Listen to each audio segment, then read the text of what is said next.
Hi friends, this is Grandmaster and Markos for the server ChessFriends.com. Today I would like to show you one game from the London Super GM tournament, London Chess Classics, in December. This tournament was won, as usually, by Magnus Carlsen, who furthermore achieved the highest rating ever achieved in the history. His rating on the January 2013 list is 2,861 elo points, which is 10 more than Kasparov's previous record. So it's very logical that I will show you yet another game by this Norwegian genius. It will be a very interesting encounter between the best man and the best woman at present in the chess world. So it's a game Magnus Carlsen with white pieces against Judith Polgar with black, and we also have to say that this encounter was also the best creative achievement by Magnus in this tournament, as he himself mentioned. Okay, so the young Norwegian played c4, c5, giving us an English game. Knight f3, knight c6, and now white decided not to wait in the center and played simply d4. C takes, knight f6, knight c3. There's not much to say about this. And Judith played e6.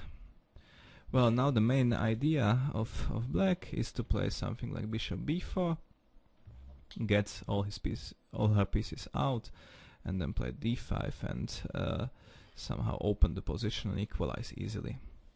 So now Magnus played a3, which is a very interesting moment because somehow it's illogical. How can white on the sixth move play such a useless move like a to a3, not developing any piece or something? Can this lead to an advantage? Well, we can say that, for example, in the Sicilian Najdorf, black also plays a6 on the move 4 already. So there are openings where this is possible, and here the move a to a3 is very logical because white wants to play e to e4, getting a strong center, and definitely needs this knight to protect the e4 square, so he doesn't want the bishop to come to b4. Moreover, d7, d5 here doesn't really solve the problems of the defending side, because after c takes d5, every recapture leads to one weak pawn. After knight d5, white takes on c6 and b takes c6, and now this pawn on c6 gives white a small advantage.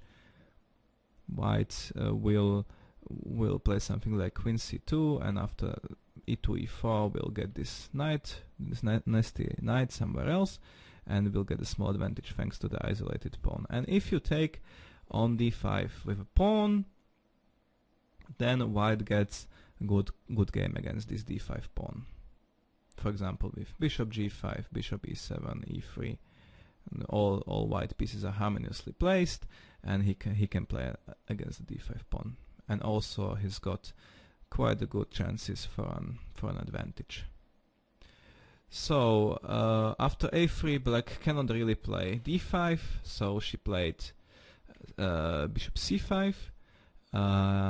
White has to go away with the attacked knight b3, bishop e7, and the idea is that in fact black played bishop e7, but the knight is no more on d4 on the central square but on b3, so bishop c5 is definitely a good idea. Okay, Magnus played e4, and now he's got a bigger center than his opponent, and all he has to do now is to consolidate these two fortresses in the center. And if he is able to do this, so he should deprive his opponent from the chances to attack or to exchange these two pawns, and if he is able to do this, he will get a lasting advantage thanks to his space advantage. Okay, black played castling, white bishop e2, and now this is more or less a hedgehog structure. Maybe you played hedgehog sometimes. Usually black plays something like d6, b6, a6, and all these pawns overprotect the 5th rank. So white will have 4 ranks and black will have only 3 ranks, but a very, very solid position. But with which pawn to start to build such a setup? Judith chose b6, and for a good reason. Because now there's a chance that after bishop b7 she will be able to play d7, d5 immediately, sparing time on the moves a7, a6 or d7, d6. So there is a chance that maybe there will be a possibility to play d5 at once. So white played castling and black bishop b7. And now this moment is very interesting, because it seems that there are plenty of good ways how to coordinate all the undeveloped pieces of white in the central space. For example, if I was playing a blitz game here, I would definitely go bishop e3, queen d2, rook fd1, and rook ac1, which seems very logical. But there is only like 1 or 2 ways how to coordinate these pieces most effectively. And Magnus Carlsen is able to take not 80% decisions or 70% decisions. He's able to do the 100% decisions. That's very interesting. It's very interesting with him. So he played bishop f4. It's a bit better than bishop e3, because now white threatens to put the bishop on d6 in the long run. So black feels forced to play d7, d6, what also Judith played in the game. So now it is clear that that she will not achieve to play d7, d5 in one move. So that's a small plus for white. And now, interestingly, Magnus refrains from playing queen d2 and rook d1, but plays keeps the queen on d1, and he keeps the d2 point for the knight, because the knight stands pretty ugly on b3 actually, and from d2 it at least covers all the important squares, the e4 and c4 square. So it's good. It's a good idea. Magnus thinks that keeping the queen on d1 will enable white to play knight d2 at one point, which might be extremely useful. So white doesn't want to put any rook on the d file, but puts the rooks on e1 and c1 instead. So rook c1, rook e1. And now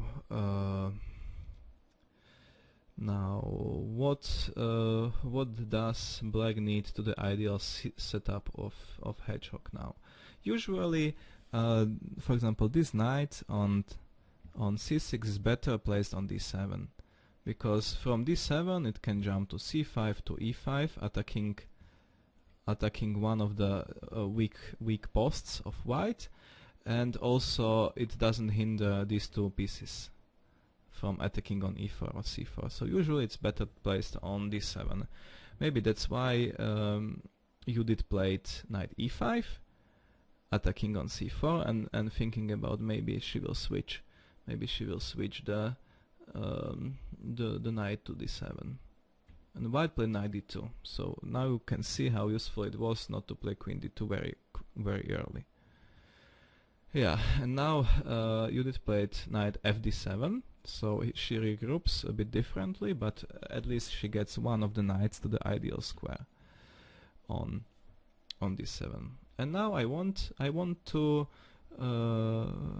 you to make a small experiment, because in this position all the next moves of Magnus Carlsen will seem pretty easy once played, but it's very difficult to find them before. So please stop the video and try to think what would you play in this position.